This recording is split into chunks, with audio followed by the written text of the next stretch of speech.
Hi, my name is Rubidium. Today we're going to look at a pre-visualization software called Satellite.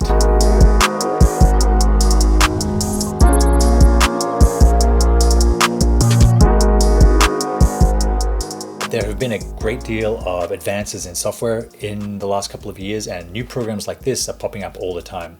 This one is actually designed for photographers, but there is a lot in it that filmmakers can take advantage of.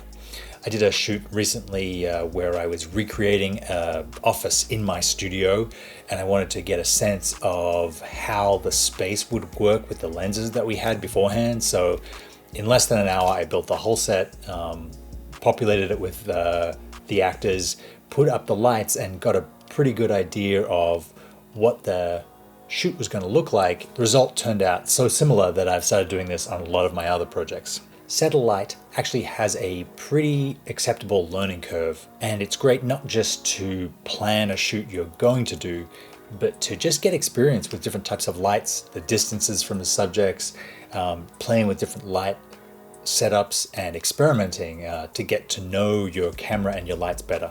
So let's jump in.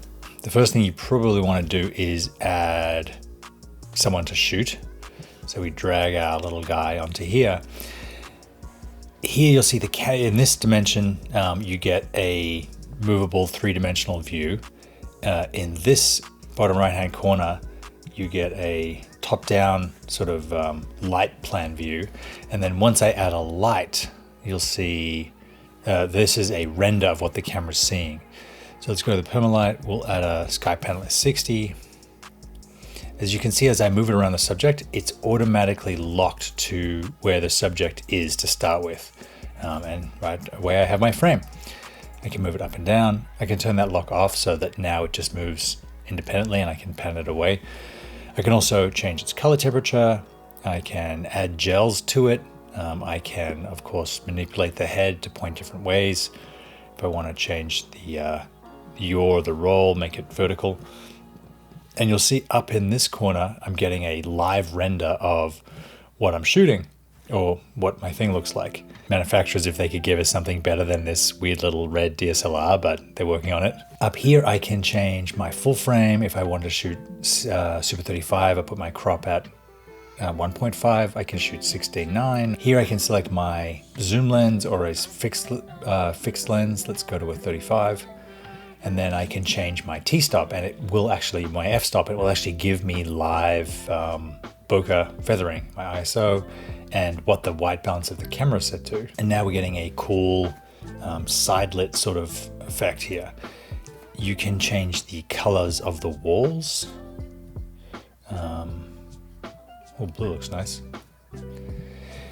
You can also change the color of the floor and the ceiling. They actually do have an effect of how much bounce and ambient light you get. Not only can I play with the lights, get my end result, I can also have a lighting diagram that I can output, or I can manipulate the lights directly from the lighting diagram. So let's add a second character. Or we can give this guy a trucker hat or different hair, of course, the different poses and different characters. We'll go over to pose, and just if you have poses for men, this guy can just be standing there. Then I'll add a second character, so I go over to my models. He'll be talking with this blonde lady. Put her in there. We can spin her around to face him. So now we're getting an over the shoulder. Maybe we'll give her some less fashionable attire. Well, still fashionable, it's not quite runway though. And I can experiment with moving my sky panel in so that it catches a little bit of her shoulder. This pink line is showing where it's bouncing. So that's that's where it's directed. If I go over to my helpers and bring in a reflector, rotate this, you can see as I'm rotating the reflector, it'll show me where the sky panel is bouncing. It's where it's hitting and where it's coming back. If I'll have to turn my sky panel up a little bit, or actually I may have to go down my f-stop. Let's go to something more cinematic at f4, then turn my sky panel down.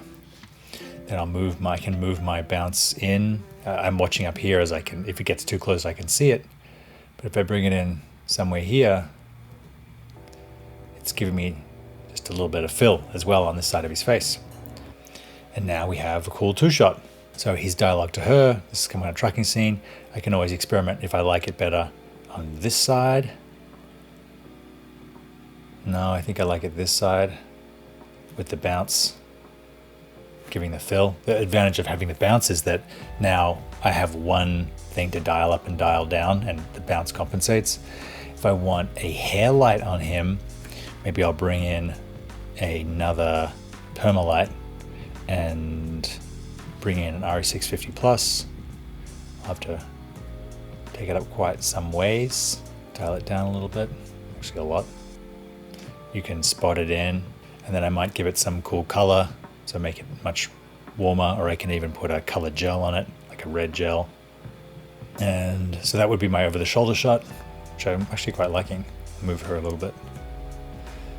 And then if I wanted to see what my close-up's going to be, jump to an 85, to move up a little. There's a cool feature here that lets you, well, I can get rid of that, but I can also rotate it towards the model. So whatever model it's looking at, it will push in hard on that one thing. So now I'm able to see what my close-up looks like, and I can always take out or bring in my bounce like I would in reality. I brought it in too far, and now it's blocking my blocking my other thing. Anytime I want, I can go into, I can swap this as the main window, make it larger. I can swap it back, or just go to an exclusive render, so it'll actually go ahead and render what I have as a high-res still. In the test version, this has a watermark on it, but in your solo version, in the paid version, it's clean.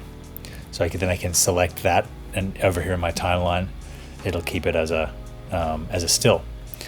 So now, say I want to come around and get her over the shoulder. What do I want to do? So if my line is between these two people, I'll need to be on this side of the same line so that she doesn't double up.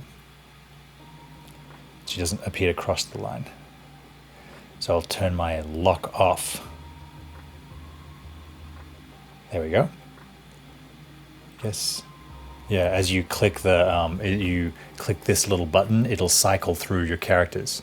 So I'm able to click this, go onto her. She's not looking too bad. She's more,